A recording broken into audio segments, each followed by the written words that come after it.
+2 students, कल मैंने system of charges की या फिर किसी एक पर्टिकुलर इलेक्ट्रिक चार्ज की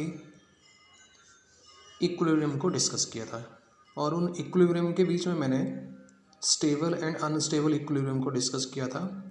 तो मैं आज उसी कॉन्सेप्ट को लेकर के एक एप्लीकेशन स्टडी करने जा रहा हूँ। हमें क्या दिया है कि कैपिटल क्यू दो चार्जेस एक स्ट्रेट लाइन पे प्रेजेंट है, उनके बीच में किसी तीसरे चार्ज को मिड पॉइंट पे रख दिया।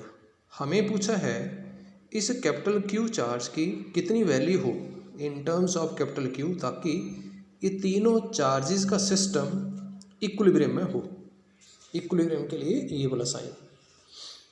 तो माय डियर स्टूडेंट्स, सबसे पहले मैं चेक करूँगा क्या चार्ज क्यू के ऊपर टोटल फोर्स जीरो लेकर के चार्ज क्यू क्या स्टेट ऑफ इक्विलिब्रियम में होगा। डिस्कस करते हैं। मैंने क्या किया, ए पॉइंट वाले चार्ज के कारण सी पॉइंट वाले चार्ज के ऊपर फोर्स फाइंड किया और वो फोर्स कूलम लॉ से ये वाला आ जाएगा। कैपिटल के यहाँ जैसे कूलम कांस्टेंट है, वैल्यू नहीं अप्लाई करनी क्योंकि एंड में ये कैंसिल हो जाता है। वैल्यू इसकी 1/4πε0 r² होती है। ठीक, देन दूसरा चार्ज इस सी पॉइंट वाले चार्ज पे फोर्स जो लगाएगा वो होगा बी पॉइंट वाला। कूलम लॉ अप्लाई करके मैंने उस फोर्स को लिखा, सी पॉइंट वाला charge small Q, B point वाला charge capital Q over C B distance का स्क्वायर। ठीक, डायग्राम में देखा जाए तो डायरेक्शन इन दोनों फोर्सेस की अपोजिट, क्योंकि ये पॉजिटिव ये पॉजिटिव ये पॉजिटिव, तो ये इसको रिपेल करेगा तो इधर जाएगा, ये वाला चार्ज इसको रिपेल करेगा तो इधर जाएगा, क्योंकि हम फोर्स इस पे लिख रहे हैं। डायरेक्शन अपोजिट वैल्यू तो दोनों की इक्वल है, इसलिए parallelogram law of vectors addition से टोटल फोर्स जो सी पॉइंट वाले चार्ज पे आएगा वो ये होगा और वो जीरो हो जाएगा।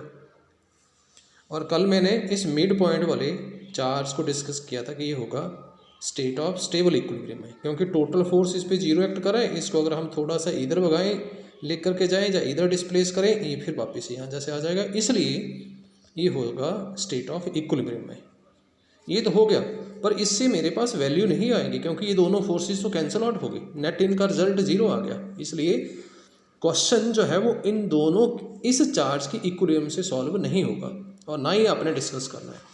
तो अनदर मैंने क्या कर लिया, मैं ए पॉइंट वाले चार्ज की इक्विलिब्रियम को चेक करूँगा। तो ए पॉइंट वाले चार्ज पे सी वाला फोर्स लगाएगा तो फोर्स की डायरेक्शन ये, बी पॉइंट वाला पॉजिटिव चार्ज तो इस पॉजिटिव चार्ज को रिपेल करेगा, फोर्स की डायरेक्शन ये वाली होगी। कूलम लॉ से मैंने इन दोनों की वैल्यू को फाइंड किया। डायरेक्शन को अगर हम देखें तो इन दोनों फोर्स की डायरेक्शन सेम है, इसलिए ऐड हो जाएंगे। Because of this A point वाले चार्ज पे टोटल चार्ज जो आएगा ये आएगा, ऐड हो गए ना, क्योंकि सेम डायरेक्शन में एक्ट करें।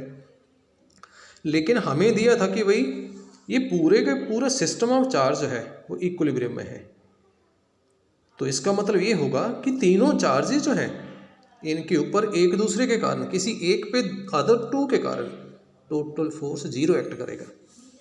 तो मैंने ए पॉइंट वाले चार्ज पे फोर्स फाइंड किया, वो ये आ रहा, वो तो जीरो तो नहीं है, लेकिन मुझे स्टेटमेंट में दिया है कि ये वाला चार्ज भी इक्विलिब्रियम में है, क्योंकि ये तीनों चार्ज के सिस्टम का एक पार्ट है ए पॉइंट वाला चार्ज।